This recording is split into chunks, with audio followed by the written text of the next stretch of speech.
Senhor, nosso Deus e Pai. Pai Santo, em nome de Jesus, fala conosco, Pai, por meio do pastor e da oração. Usa aí, Deus, como o Senhor sempre direito. Edifica a nossa fé, Senhor. Pai Santo, muda a nossa alma por meio dessa palavra que será ministrada. Senhor, os nossos olhos, ó Deus, essa noite pedimos. Fortalece a nossa fé, Papai, essa noite pedimos em nome do Filho amado Jesus.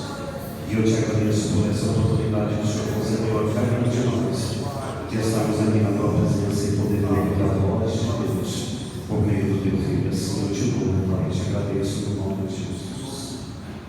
Aleluia. Glória a Deus. Aleluia. Deus seja louvado para você. Amém. Preciosos meus queridos irmãos, se o nobre irmão do som conseguir me acompanhar, todos os capítulos e versículos que eu vou mencionar para que a igreja possa acompanhar, porque esse negócio do pregador, a Bíblia diz, não, se ela diz, tem que mostrar onde diz. Então, se o irmão conseguir me acompanhar, eu fico grato.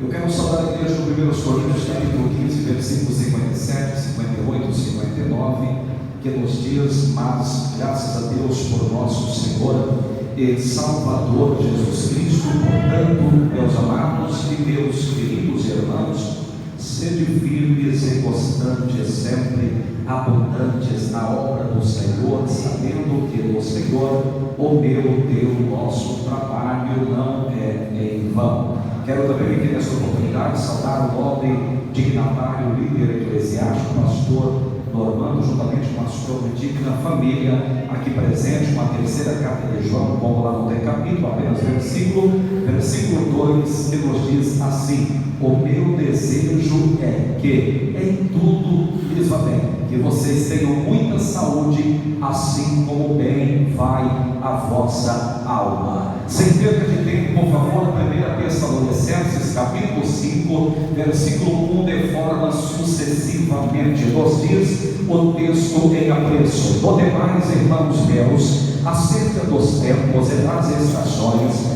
não necessitais de que eu se vos escreva, porque vós mesmos sabeis muito bem que o dia do Senhor virá como o ladrão de noite, pois que quando disserem a paz e segurança, então lhes sobrevirá repentina destruição, como as dores de parto, aquela que está grávida, e de modo algum escaparão. Dores de parto nos faz lembrar de Romanos capítulo 8, versículo 22. A terra está realmente gemendo as dores de parto. Assentai-vos, por favor. Assentai não somente o corpo físico, a alma e o espírito permaneça em pé. Como pastor, se o senhor me permita, posso ficar mais próximo dos irmãos? Glória a Deus. Meus amados e meus queridos irmãos, como já foi aqui outra hora falado pela cantora Patrícia Gomes, estamos realmente muito felizes. É fato que o culto, muitas pessoas pensam que o culto da igreja começa aqui no altar. Não, ele não começa aqui no altar. É fato, o culto realmente começa lá na portaria.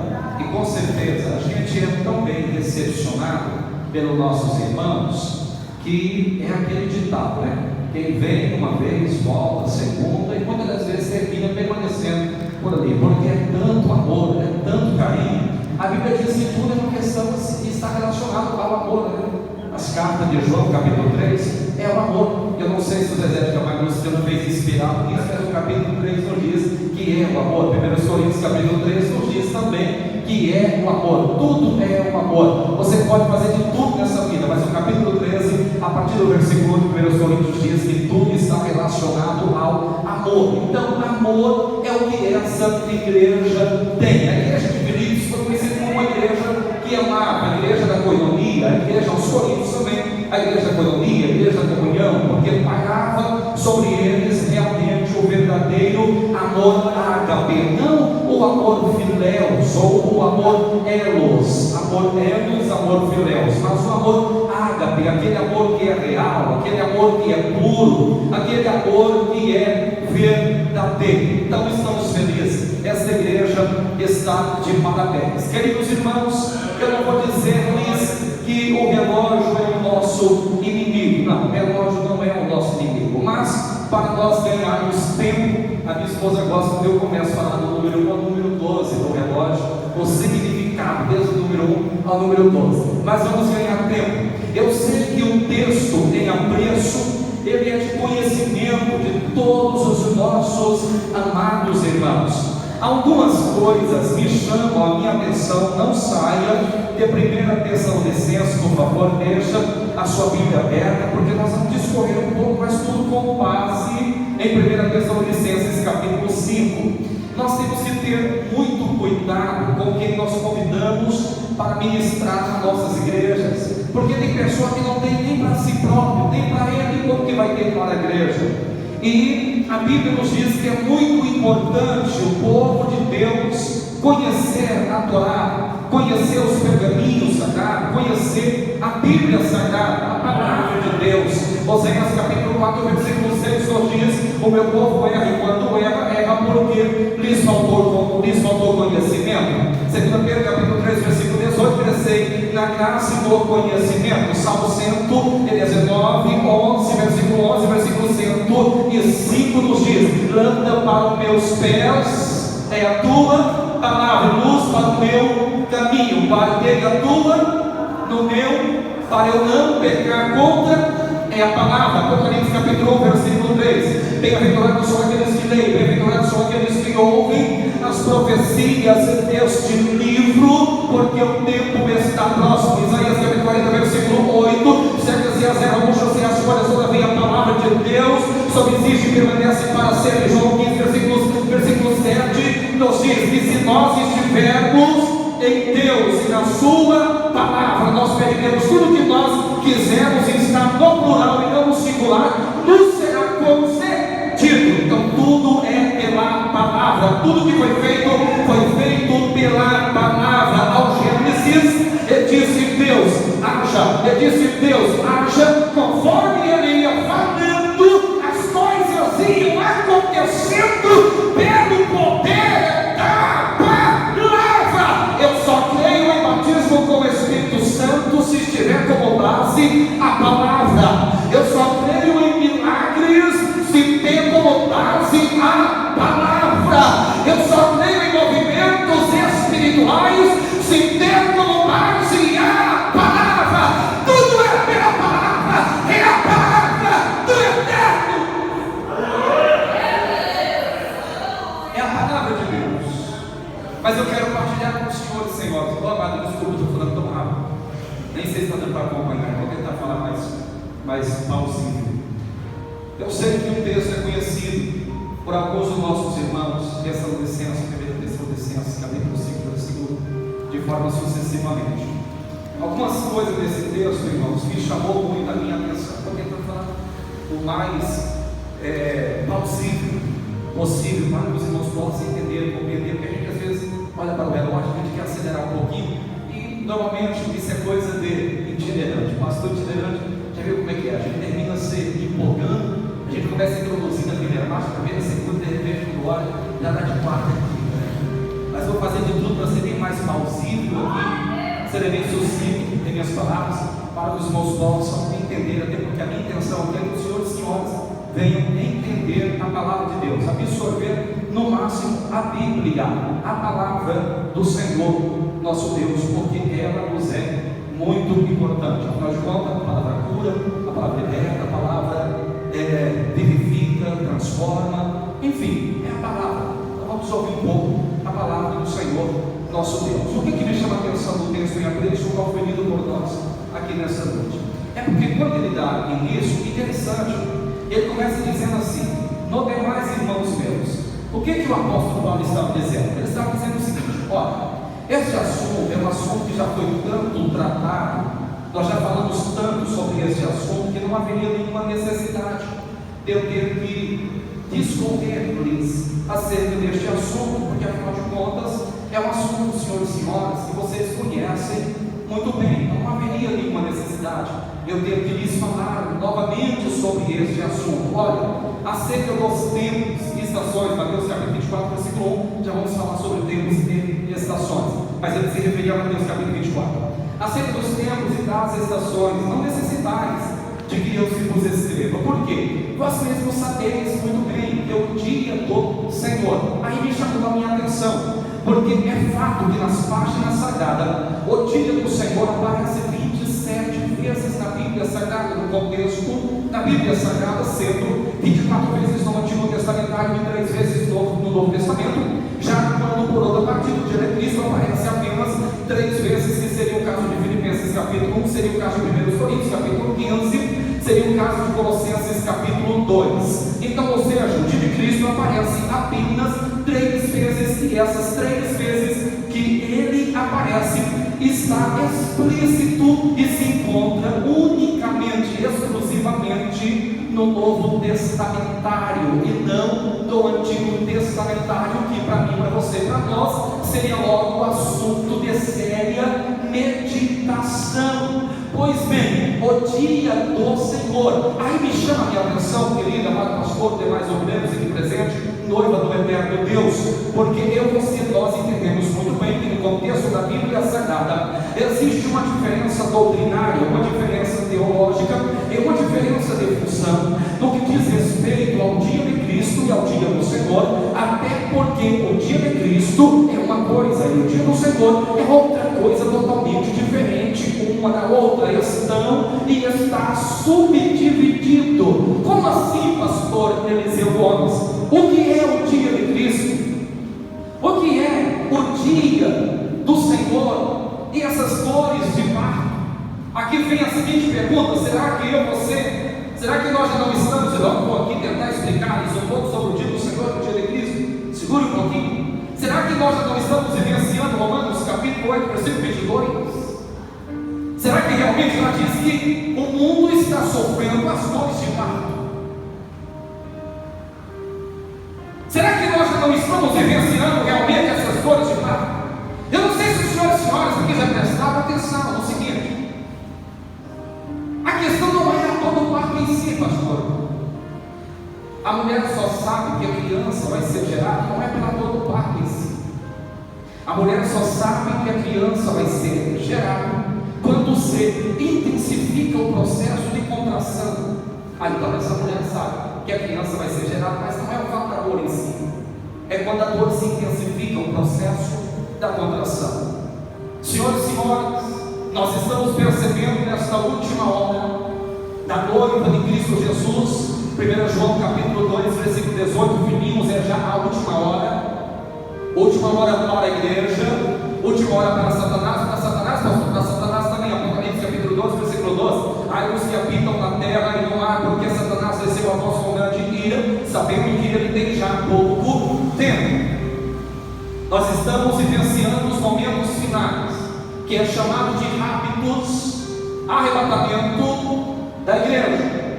Nesses momentos finais da igreja, na terra dos viventes, será que eu, você, nós não estamos diante dessas dores de parto, esse processo no mundo espiritual? Placas arquitetônicas se rompendo, vulcão, furacão, tsunami, maremoto, terremoto, sinais no céu, sinais na terra, sinais na água. Mas pastor Eliseu, isso não é uma questão dos sinais que antecedem a volta de Cristo. Jesus disse em Mateus 24 que é, sim senhor. Não, pastor Eliseu, mas quando nós vamos estudar história antiga, moderna, contemporânea, nós vamos ver que essa questão de terremoto, maremoto, essas coisas sempre aconteceram. Sim, e eu irei te concordar com os senhores. É fato que sempre ocorreram, é fato que sempre aconteceram. Porém, não com tamanha intensidade como veio ocorrendo e acontecendo na atualidade. Sempre aconteceu essas coisas, isso é fato, senhores. Eu concordo com você, realmente. Porém, é fato também que esses sinais nunca aconteceram de forma tão constante como está acontecendo, com tanta intensidade como ultimamente vem acontecendo. Eu sempre digo que os piores cegos são aqueles que não querem enxergar. As coisas estão nuas e patentes aos olhos de todos, mas muitas das vezes nós estamos fingindo e fazendo de contas que nada está acontecendo, mas nós sabemos o que está acontecendo, nós sabemos, os sinais estão aí. Quando Jesus foi questionando Mateus capítulo 24, versículo 1 em diante, os discípulos estavam mostrando a beleza do templo para o Senhor Jesus. Jesus chega e diz para eles a seguinte parábola, dizendo: olha, não ficarás aqui pedra sobre pedra que não sejam elas derribadas. Os discípulos então perguntam para o Senhor Jesus: mestre, que sinais que nós teremos a tua volta e do fim do... Não, mas não existe fim do mundo. Que loucura que é essa? Acaba-se as pessoas, o mundo não. Será que o mundo não acaba? Existem alguns textos na Bíblia que nos fazem entender que parece que o mundo vai acabar. 3 Pedro capítulo 3, versículo 9 e versículo 10, ela diz que não vai ficar aqui nem raiz, nem ramo, tudo será queimado e consumido. Malaquias capítulo 4, versículo 2, diz também que não ficarás aqui nem raiz, nem ramo. Ezequiel capítulo 7, versículo 1, 2, ouve o vento sobre os 4 cantos da terra. Apocalipse capítulo 6, será que já não se manifestou aí esses 4 cavaleiros do Apocalipse? E mais precisamente, será que já não está se manifestando o último, que é chamado do cavalo amarelo? Será que nós não estamos diante de Ezequiel capítulo 38, capítulo 39? Será que o que está ocorrendo nesse momento entre Rússia e Ucrânia, Ucrânia e Rússia? E o problema é que quando você pega um mapa geográfico, a Bíblia menciona norte e você aponta, tá, realmente, na Bíblia não está Moscou, na palavra não é Moscou, mas quando você pega o mapa geográfico, Ucrânia vai cair exatamente em Moscou. Moscou está onde? Rússia. A mesma coisa ocorre com Israel. Aí vem a seguinte pergunta: será que nós não estamos diante da guerra de Gog e Magog? Ezequiel capítulo 38, capítulo 39. A maioria dos teólogos acredita que sim, alguns dizem que não, outros que sim. O certo é, senhores e senhoras, que eu, você, nós devemos estar embasado em Amós capítulo 4, versículo 12, que nos diz: prepara-te, ó Israel, para encontrares com o Senhor teu Deus. Nós temos que estar preparados. Pastores e homens, preparados por quê? Preparados porque Mateus capítulo 24, versículo 36 ao versículo 39 nos diz que nós não sabemos o dia nem a hora. Jesus diz assim: eu não sei, nem o fim, nem os anos. Versículo 36 ao versículo 39 do capítulo 24 de Mateus. Somente o Pai. Aí ele prossegue dizendo assim como foi nos dias de Noé, também será nesse tempo presente. O que acontecia no tempo de Noé? O Senhor sabe muito bem. Festejava, casava e dava-se em casamento, variava, estava cansado. Alguns dias vai pescar. Eu digo diferente: está cansado, vai orar. Está estressado, vai orar. É o correto. Está cansado, ora. Está fatigado, ora. Busca o Senhor Deus. Tenha jejumologia, joelologia e bibliologia. É muito fácil fazer isso.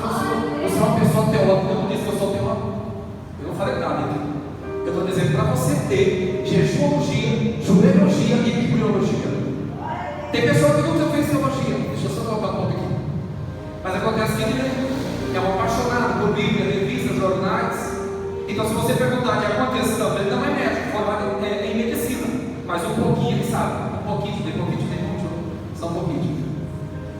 Aí o camarada nunca foi lá para fora. Ele, mas como ele estava falando desse problema? Nunca foi. Paris, a princesa já foi. Está tendo Carlos, Rostov, teve lá em Paris. Eu não fui, eu tenho fobia de altura. Quando me falaram que o avião ia estar 14 horas, 16 horas, só em cima do mar, e eu disse: misericórdia, pode aplicar injeção de mim, sossega, leão, tem fogo. Vou ficar muito tenso, tenho fobia. Umas 2, 3 vezes que eu fui basicamente obrigado, e era o jeito que eu tinha que pegar mesmo, não tinha outro jeito, alternativa, eu não tinha. Peguei umas 2 vezes, mas é porque eu não gosto de pegar o voo. Eu prefiro pegar o carro, ir tranquilo, prepara aquela farofa em casa, né? Prepara ali o café, o chá. Vai aquela viagem tranquila, tal, de boa. Esse dia a princesa não pode pegar o voo, vamos lá, não sei aonde você vai com o outro. Não, de avião não vou não. Não pegar um carro, a gente vai devagarzinho, vamos olhando a plantação, paisagem. Ela gosta, as crianças também gostam.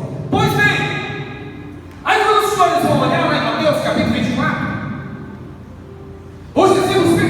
Senhor Jesus: que sinais teremos?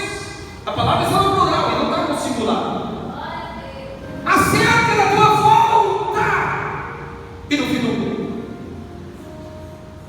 Para o cristianismo, para a igreja do Senhor Jesus na terra, nós evangélicos, nós acreditamos porque a Bíblia fala sobre ela, João capítulo 14, versículo 1 em diante. Não se turbe o vosso coração, crede em Deus, crede também em mim, na casa de meu pai há muitas moradas. Se não fosse, se não for, eu teria dito: vou lhes preparar um lugar, e se eu for lhes preparar um lugar, voltaria outra vez para lhes levar comigo para onde eu esteja, estejais vós também. Jesus prometeu, Jesus falou, isso é fato, vai acontecer, já está tudo preparado. Mas para o povo judeu, Jesus está vindo pela primeira vez, ele não está voltando. Ele está vindo pela primeira vez. Se de fato, realmente, os judeus, eles costumam ser bem precisos nos seus cálculos matemáticos. Nós estamos no ano 4777, segundo o calendário judaico, que para eles é o ano do Messias. Eles costumam ser bem exatos. É importante deixar isso bem claro. Isso então nos faz entender que nós estamos vivendo na geração do arrebatamento. Eu não creio em outra geração, senhores. Tem pessoas que ficam acreditando naquela esperança de não, quero ver neto, bisneto, casa, aquela coisa toda. Bom, prepara-te, Isaías. Eu acredito que essa geração é a geração do rápidos.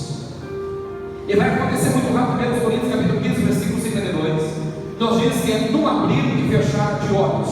Vai ser muito rápido. Por isso que o nome do original grego diz rápidos, porque é muito rápido. Vai dar tempo de o pai pedir perdão para o filho, o filho pedir perdão para o pai, o esposo pedir perdão para a esposa. Não vai dar tempo. Vai ser muito rápido. Estamos vivendo na iminência do arrebatamento da igreja. Eu, você, nós devemos estar preparados. Que sinais teremos na tua volta? É no fim do mundo. O que nós chamamos de arrebatamento da tua volta, perguntando para o Senhor Jesus. E no fim do mundo. É interessante esse texto de Mateus, pastor, porque existe três defesas, no mínimo, três defesas teológicas, ou argumentos teológicos em cima de Mateus, capítulo 24, essa questão de tribulação, grande tribulação. Acontece que os arminianos, as igrejas pentecostais, a Assembleia de Deus, acreditam que o raptus acontece antes da grande tribulação. Os arminianos e os calvinistas, ou mais precisamente os calvinistas e os luteranos, eles creem que não, porque de Gênesis e Apocalipse o Senhor Deus nunca deixou a igreja isenta de problemas, lutas, adversidade. João 16:33 diz: o mundo tem aflições, ele quando eu venci o mundo, ele nunca nos deixou isento de problemas.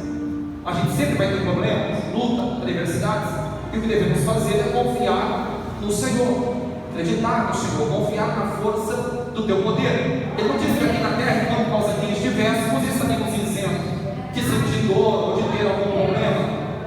Não, ele não disse isso. Ele disse: tenha bom ânimo, eu venci, vocês estão em mim, firmado em mim na rocha inabalável. É Salmo 46. Pelo que não temeremos. Ele diz: não há o que temer. Você não precisa se preocupar. Não fique preocupado. Não precisa estar atemorizado, porque eu, Senhor, sou contigo. Salmo 46. Se eu, Senhor, sou contigo, isso por si só já basta. Então descansa. Que sinais teremos acerca da tua volta? Aqui perguntando sobre o arrebatamento. Que sinais teremos acerca do arrebatamento? Aí ele respondeu, versículo 36 ao versículo 39, dizendo que é uns anjos da realizar. Só que, porém, parênteses, ele diz: sinais, ele mostra aqui sinais para Mateus 24 que iria anteceder a sua volta. Ele diz: quando isso começar a acontecer, preste atenção. Volte a sua atenção, o vosso olhar para a figueira. Assim, pastor, sim, eu vou plantar uma figueira lá em casa, tal. Procurar um lugar, floricultura, comprar uma figueira, colocar no quintal. Vou prestar atenção, não é essa figueira. Figueira, o termostático espiritual, o termômetro espiritual, Israel, Jerusalém de Deus. Para tudo que ocorre, para tudo que acontece, todo o cenário mundial, irmão, tudo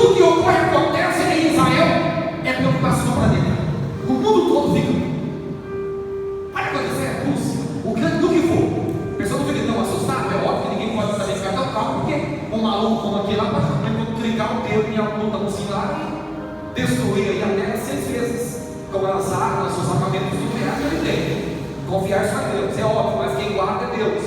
Colossenses capítulo 3, versículo 3 diz que nós estamos muito bem guardados e protegidos em Deus, tanto que Judas capítulo 1, versículo 9, nem o próprio diabo sabia onde ele estava guardado o corpo de Moisés. Ele pergunta: cadê o corpo do homem? Cadê o corpo? Cadê o corpo? O anjo chega e diz: o Senhor te repreende, ó Satanás, porque nós estamos bem guardados e protegidos em Deus. Salmos capítulo 91 diz que nós estamos guardados em Deus, na sombra do Onipotente, debaixo das suas asas.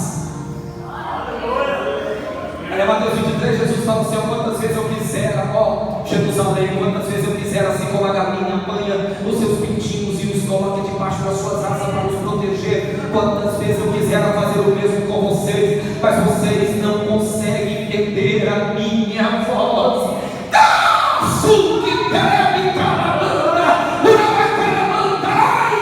Deus está aqui, terra.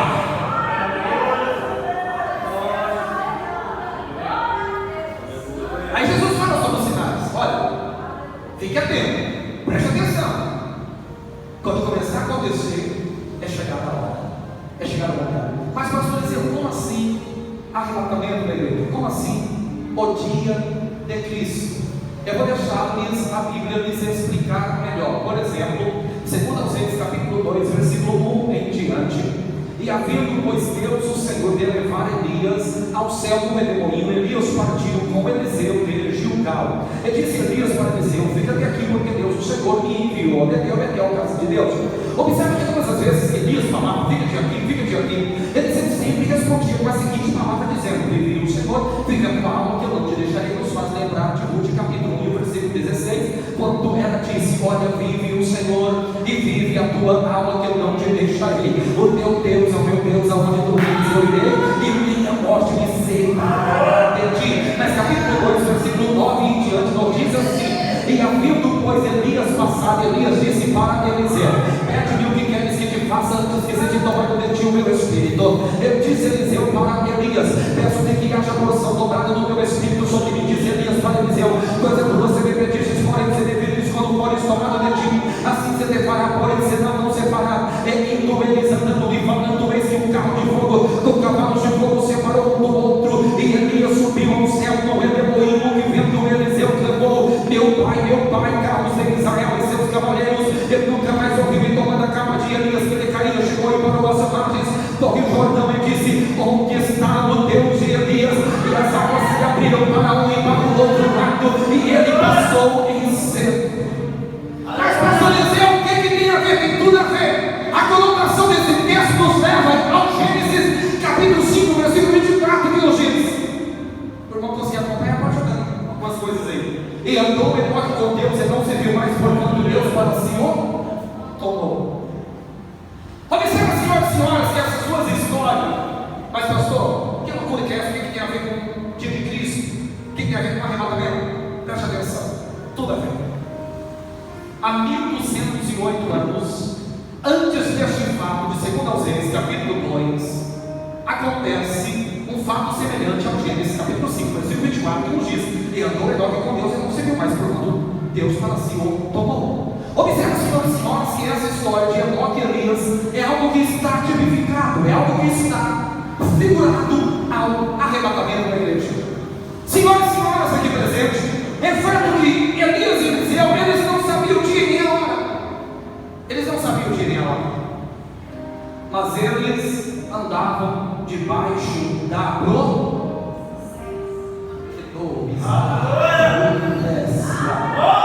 Que louvor, que louvor. Juraci, que levessia.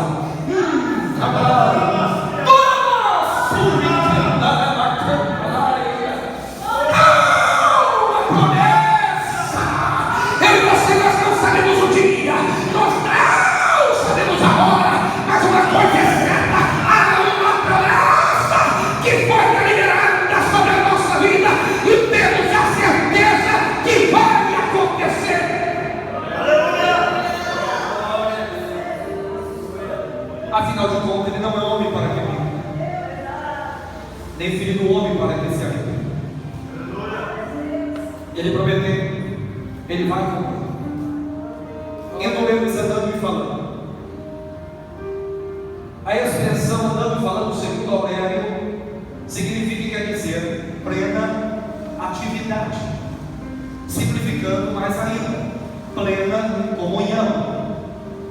em plena atividade com Deus. Eu, você, nós, senhores e senhoras aqui presentes, devemos estar na feira em plena comunhão com Deus, na faculdade em plena comunhão, no meu trabalho em plena comunhão, andando pela cidade em plena comunhão. Cuidado com o olhar, para ver o que ele disser. Cuidado. A primeira olhada é concupiscência. Na verdade, eu sempre digo assim, que o primeiro olhar é coincidência. O primeiro olhar é coincidência. O segundo olhar é concupiscência. O problema é se a patroa estiver do lado. O camarada dá um único olhar, a patroa fica de boa, não vai se importar. Tem um problema você achar a pessoa bonita, fulano é bonito, bonita. Tem um problema, você não pode desejar da pessoa. Você tem que desejar aquilo que é seu, não que é do seu. Mas quando achar ela, tem um problema. Se o rapaz é bonito, se a moça é bonita, o rapaz sempre é você não pode desejar, porque se você desejar, aí você peca. Então, a primeira olhada, coincidência, a segunda olhada é concupiscência, e a terceira olhada é consequência. Então, por favor, você chegou no seu celular, sem querer, às vezes você olhou, fica nessa, deleta, sabe? Não continua olhando, mesmo que chame a atenção dos seus olhos. Tem coisas que chamam a atenção dos seus olhos, mas não é seu. Não fique olhando. Eu sei que tem situações que é meio complicado. Nós estávamos em uma determinada igreja, ontem lá em Goiânia, e aí uma determinada pessoa chegou, a minha irmã do lado do esposo, e aí chegou a pessoa, calça de lycra, sabe? E aí a mulher na frente do irmão, e ela, quando ela chegou, evidentemente logo eu disse sim, porque lá em casa já é combinado, eu cuido da patroa e a patroa cuida de mim. Quando nós nos conhecemos, a primeira coisa que eu disse para ela disse para mim: se eu fosse tu e tu fosse eu amava tu e tu amava eu. Vamos fazer assim, eu cuido de tu e tu cuida de mim. Aí eu preparei uma poesia mais bonita, cheguei e disse assim para ela: o brilho da luz dos olhos teus, o brilho da luz dos olhos teus, reflete o brilho da luz dos olhos teus. Ela disse: volte para casa que eu estou estudando, quem sabe um dia você conquista meu coração. Aí eu tive que parar com esse negócio de ter que decorar versos. Aí eu tive que ir para o joelho hoje, jejum e oração. Foi 4 anos de jejum e oração para ganhar essa bênção, esse presente de Deus. Então, eles estavam em criatividade, andando e falando. Eles não sabiam a ocasião, o momento, quando iria ocorrer, quando iria acontecer. Não sabiam. Observa que por diversas vezes Elias fala: olha, fica de aqui. Olha, o processo é doloroso, o caminho é difícil. Eliseu falava: para o cumprimento da promessa tem que haver perseverança. Mateus capítulo 24, versículo 13, versículo 14: e todos aqueles que perseverarem fiel até o fim será salvo. Salvação está relacionada à perseverança. Está na Bíblia, lê lá. Capítulo 24, versículo 13, 14: todos aqueles que perseverarem até o fim será salvo. Persevere. O selo é tomado à força, por esforços. É preciso esforço. Não é de qualquer maneira, não é de qualquer jeito. Olha, Eliseu, fica de aqui. Eliseu falava: olha, há uma promessa. Se eu não for perseverante, determinado, aos Romanos capítulo 8, versículo 35 em diante. Se eu não for perseverante, determinado, eu não vou cantar, não vou conseguir, não vou receber, eu não vou triunfar sobre os meus problemas. Senhores e irmãos, sabe por que muitas pessoas não são bem-sucedidas na vida? Porque não perseveram. Sabe por que Thomas Edison teve sucesso? Somos homens beneficiados, porque Deus usou esse homem, Thomas Edison. Ah, se não fosse ele, né? Faliu por diversas vezes. Pai, mãe, a família, porque muitas das vezes é sempre assim. Malaquias, Miqueias, ela nos diz que o inimigo do homem são de dentro da sua própria casa. E muitas das vezes dentro da própria casa não acredita, duvida, não confia. Ninguém acreditava no projeto, mas ele foi perseverante. Ele estava totalmente determinado. Segundo Napoleão Wilson, conferencista nos Estados Unidos da América, ele pesquisou a vida de 500 pessoas das mais prósperas do mundo, e ele chegou à seguinte conclusão: de que todas essas pessoas eram homens e mulheres totalmente determinadas. Aleluia! Céus é a mesma coisa. Você tem que ser totalmente perseverante, totalmente determinado.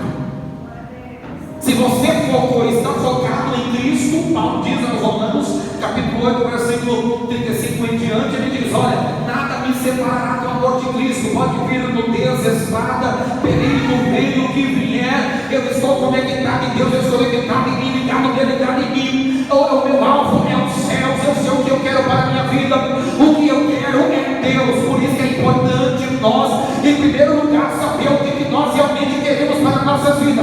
Observa que todos os milagres que o Senhor Jesus realizou, sempre ele fazia a seguinte pergunta: o que tu queres? O que tu queres? O que tu queres? O que tu queres que eu te faça? Porque a questão básica e lógica que o ser humano deve entender é: o que tu queres? O que tu queres? O que é que você quer? Paulo disse: eu quero Deus, eu quero Deus para a minha vida.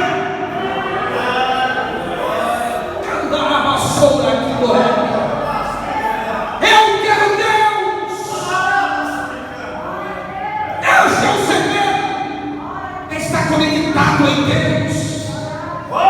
Ele diz: pode acontecer o que vier a acontecer, nada vai me tirar da presença de Deus, nada vai me desfocar da presença de Deus.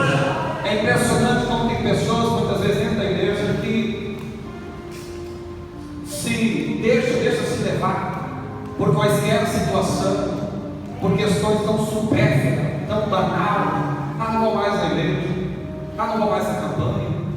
E aí quem perde é você, quando você deveria ser perseverante, ser determinado e ficar aonde Deus realmente te colocou. Aonde Deus realmente te colocou. Se Deus te colocou em Jerusalém, ficar em Jerusalém. Jesus diz, Atos 1, olha, fica em Jerusalém, porque lá é o cumprimento da promessa. Aleluia! Glória a Deus. Diga de Cristo, quando Ele vem para arrebatar a igreja.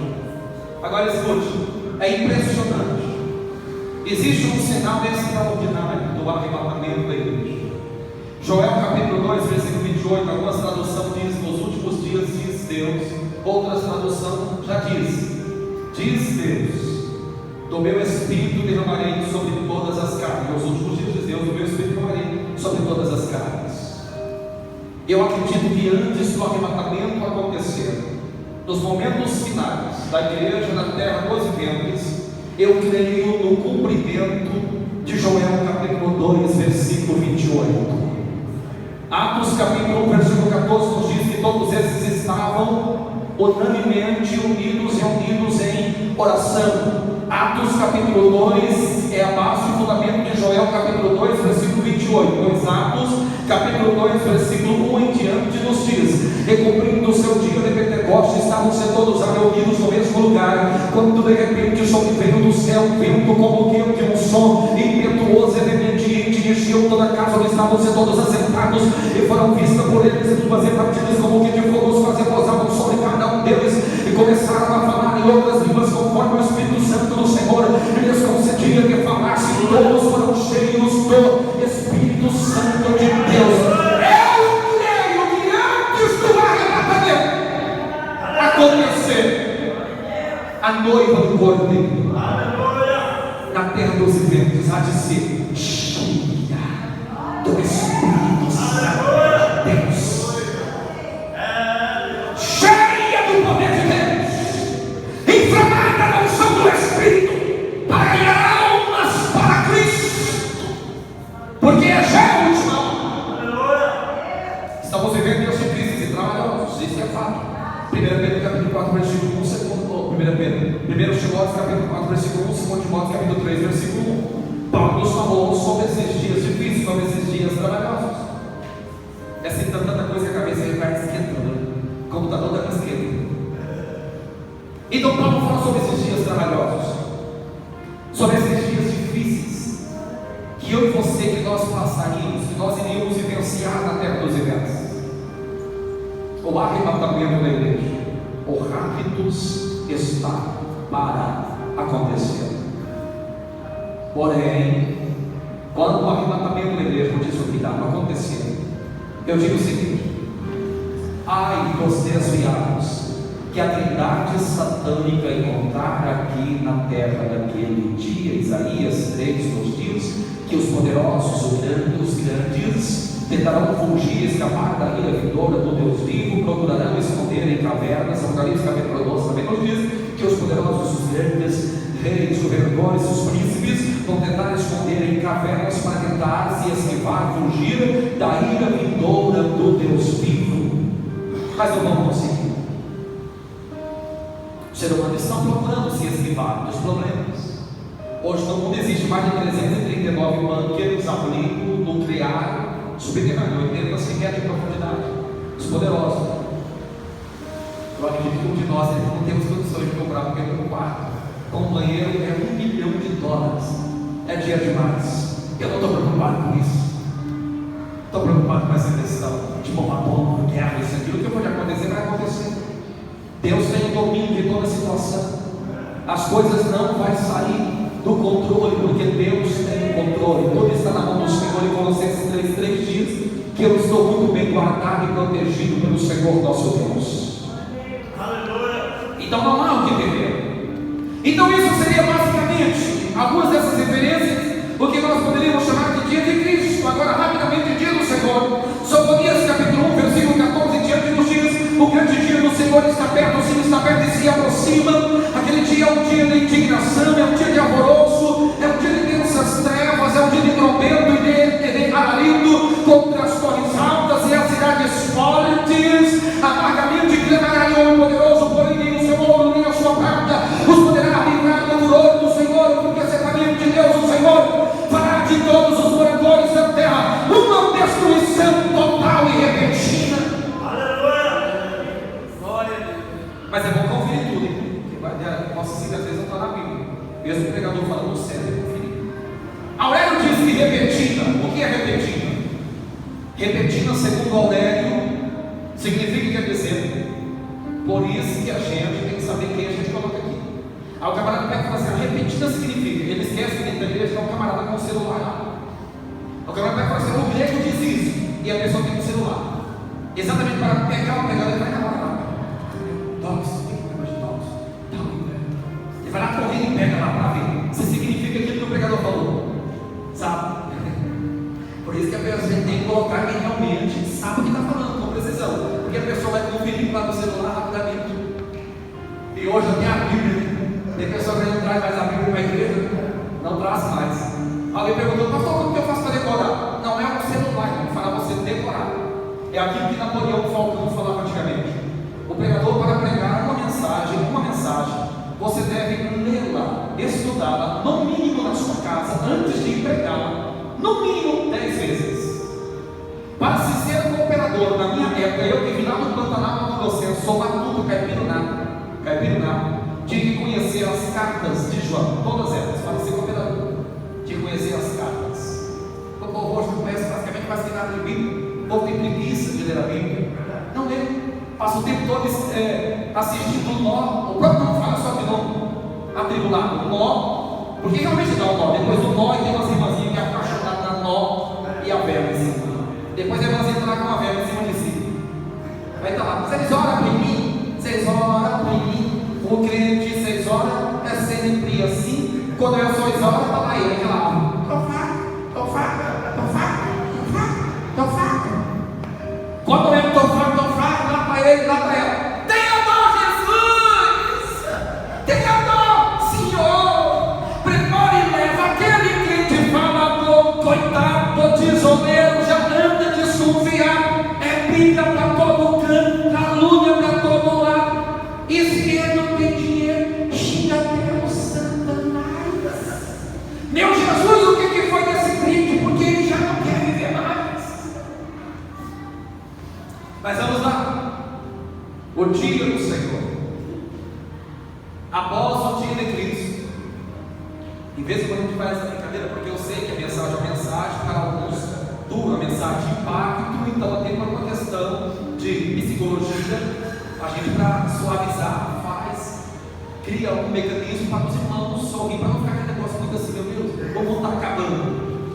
Sabe? É de forma proposital essas brincadeiras santas, para que os irmãos possam de uma certa forma descontrair. E de uma certa forma, para que eu possa melhor ter a sua atenção aqui. Vamos terminar aqui agora deste momento. Ai dos desviados e a habilidade satânica encontrada aqui na terra. Nós precisamos estar preparados, irmãos. Olha todas as coisas que estão acontecendo, irmãos. Arrebatamento é coisa séria, senhores e senhoras. O que adianta eu, você, nós passarmos tanto tempo aqui na igreja, o arrebatamento acontecer e nós edificarmos? O que adianta? Tem pessoas que podem perder a salvação, irmão, por questões, sabe, eu diria mesmo supérfluas. Não cultive. Todo mês nós participamos da ceia do Senhor. Virado do ano, com certeza haverá aqui essa grande festa de celebração da Santa Ceia do Senhor. Capítulo 11, 1 Coríntios, versículo 23 em diante, mais precisamente versículo 28. Lá nos diz: examina-se, pois, o homem a si mesmo, depois coma e beba. Lá diz que eu devo examinar a mim mesmo, ou seja, eu não tenho direito de ser parte de examinar a sua vida, não sei da sua vida, não conheço a sua vida. Mas existe um fator que pode fazer com que eu venha perder a minha salvação, dentre os inúmeros fatores. É a questão de nós pagarmos, por isso que ela diz assim, para nós não participarmos indignamente, comer e beber indignamente. Tem pessoa que lê aquele texto lá falando sobre a Santa Ceia, mas eu lhe pergunto: o que é participar da ceia indignamente? Algum pastor já te explicou o que é participar da ceia do Senhor indignamente? Participar da Santa Ceia do Senhor indignamente, ele faz alusão acerca daqueles que cultivam no seu coração o ódio, a ira, a cólera, o rancor do seu coração. Essa pessoa, evidentemente, ele não pode participar da Santa Ceia do Senhor. Eu não suporto a irmã Francisquinha, ao irmão João, eu não aguento nem olhar para a cara daquele irmão, mas aquela irmã, cuidado, você pode estar colocando em risco a sua própria salvação.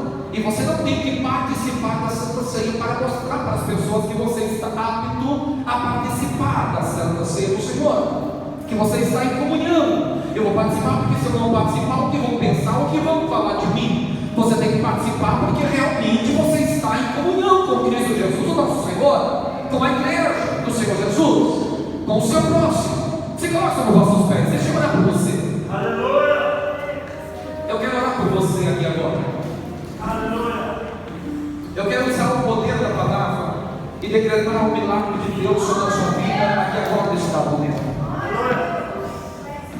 Nós estávamos há poucos dias em Estrela do Norte, ministrando na sede, e naquele momento eu convidei várias pessoas que estavam com enfermidades internas ou externas, enfermidades, pessoas que estavam ali desenganadas pela medicina. Oramos ali, várias pessoas foram curadas. Foi um domingo, e na segunda-feira o pastor nos ajudou de outro trabalho na congregação. Chegamos no outro dia, segunda-feira, para ministrar na congregação. O irmão me chama, junto com o companheiro, e disse: pastor, lá na sede ontem o senhor orou e disse que Deus faria cirurgia, que pessoas estavam sendo curadas naquele momento. Quando eu fui banhar, antes de dormir, eu e meu velho, a gente tomou banho e vamos deitar na cama. Quando eu fui tomar um banho, meu banheiro tem um espelho, eu olho e fico assustado. Eu chamei meu companheiro porque o meu esposo conhece o meu corpo. E ele veio, eu disse: meu amor, olha aqui, você se lembra do que o pastor disse no culto à noite? Ela disse: pastor, eu tenho problema de coração. Ele disse: você não tem, você tinha. Ela puxou assim e mostrou o sinal. Falou: olha aqui, pastor, eu nunca fiz nenhuma cirurgia na minha vida. Isso aconteceu ontem no culto após a oração que o senhor fez. Olha aqui o sinal nitidamente do lado do coração. Deus fez a cirurgia instantaneamente. Eu prego milagre porque vivemos milagre. Chegamos na Bahia, uma expedição missionária. Morávamos em Brasília na época. A princesa deitou-se na rede, gestante de 4 meses. O punho da rede quebrou, ela caiu no chão, gritou: eu fui lá correndo, peguei a princesa no colo, levei para o quarto e eu vi que estava correndo a hemorragia. Tentando dar uma de forte, sabendo o que estava acontecendo, mesmo assim não podia eu falar para ela, olhar a parte mais frágil, sensível, mas eu sabia o que estava acontecendo.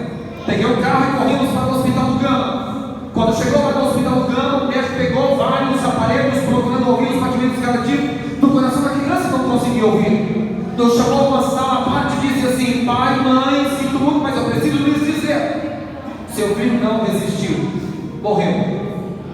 Volte aqui na segunda-feira. Salvo me engano, acho que o nome foi coletagem, rapagem, alguma coisa assim. Tiraram o feto que estava morto. Tínhamos uma agenda para atender naquela noite. Fomos atender aquela agenda em Brasa Branca. Quando a princesa pega o microfone e começa a louvar o nome do Senhor, ela dá um grito e diz: irmãos, Deus acaba de ressuscitar o meu filho aqui agora, porque eu estou sentindo ele movimentando no meu ventre. Lá está o milagre, Ezequiel. Está ali o perfeito, com muita saúde, da honra e a glória do nome do Senhor nosso Deus. Deus é o Deus que cura, Deus é o Deus que faz milagre. Eu quero fazer uma rápida oração agora para você. Abre as duas mãos.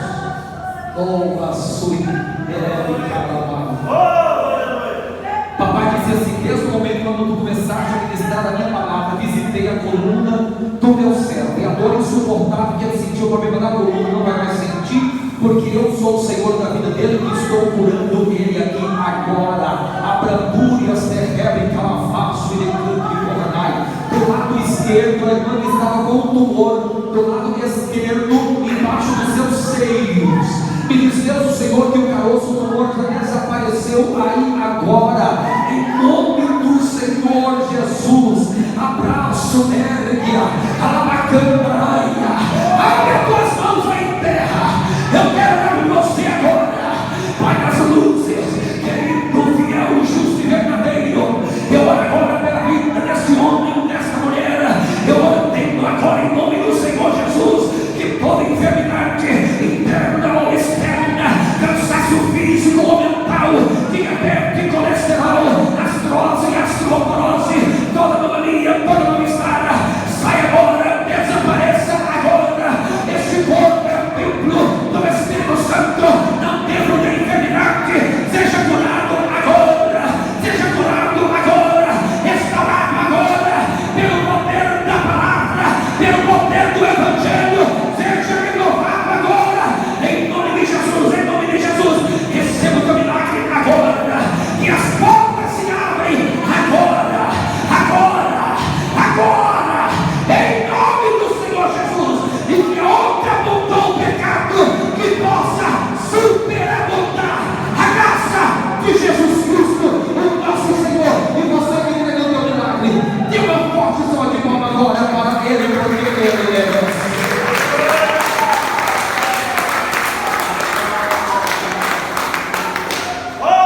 Escute, aí me bem rápido. Filho, eu vejo propósito. Logo quando eu vejo propósito, eu vejo também projeto. Preste atenção. Eu vejo propósito. Quando eu vejo propósito, eu vejo projeto no teu coração. Eu vejo saindo do papel. Eu vejo saindo do papel e tornando em realidade na sua vida algo muito promissor, que trará crescimento em vários aspectos e sentidos da sua vida financeira. Receba um pouquinho de Deus para a tua vida em nome do Senhor Jesus. Segure minhas mãos rapidamente, meu filho, e seja curado hoje aqui em nome do Senhor Jesus. Em nome do Senhor Jesus, seja curado. Olha aqui, chega mais perto. Olha aqui, Davi. Olha nos meus olhos. Eu vejo Deus tocando o Senhor aqui. Eu vejo o Papai tocando aqui agora em nome do Senhor Jesus. Tu estás curado em nome do Senhor Jesus. O teu Deus é o teu Deus que te sara. Abraço, Macandaraia. Traga o irmão de gravata aqui para ir rapidão. Traga ele aqui correndo. O irmão de gravata, vem cá. Deixa eu fazer uma oração rápida por ele. O tempo já está acabado. Em nome do Senhor Jesus. Isso. Em nome do Senhor Jesus. Eu oro agora pelas pernas dele. Em nome do Pai, em nome do Filho e do Espírito Santo de Deus. Receba a cura, receba o milagre. Em nome do Senhor Jesus. Em nome do Senhor Jesus. Aceitai-vos, queridos. Santos. Enquanto os senhores e senhoras, toca assim, por favor. Vou passar para o pastor o microfone. Antes, porém, irmãos, Deus é sabedor. Deus é sabedor que nós não cobramos absolutamente nada para estar aqui igual pastor. Sabe, nós não cobramos nada, não exigimos nada, não pedimos nada para o querido pastor. Alguns dos irmãos que estavam aqui no culto passado sabem que nós somos padeiro, irmãos, nós trabalhamos com os pães. Hoje, especificamente, nós trouxemos para os irmãos os panetone de chocolate e os panetones de fruta cristalizada. 500 gramas, são panetones enormes, muito grandes, para você estar degustando com a sua família. Então eu lhes peço, santos, encarecidamente, é para a manutenção do nosso ministério. Vocês viram aí, eu, minha esposa e 3 crianças. É fato que a pastora, de uma certa forma, se sente muito bem protegida lá em casa, porque afinal de contas, ela é a bendita fruta entre os homens. Só tem ela de mulher, só tem macho lá em casa. Então, queridos, se você sente no coração de comprar, compra. Pastor Eliseu, e quem não sentir, faz o quê? Bom, quem sentir de comprar, compra. Agora, quem não sentir de comprar, compra para poder sentir. Muito obrigado, meus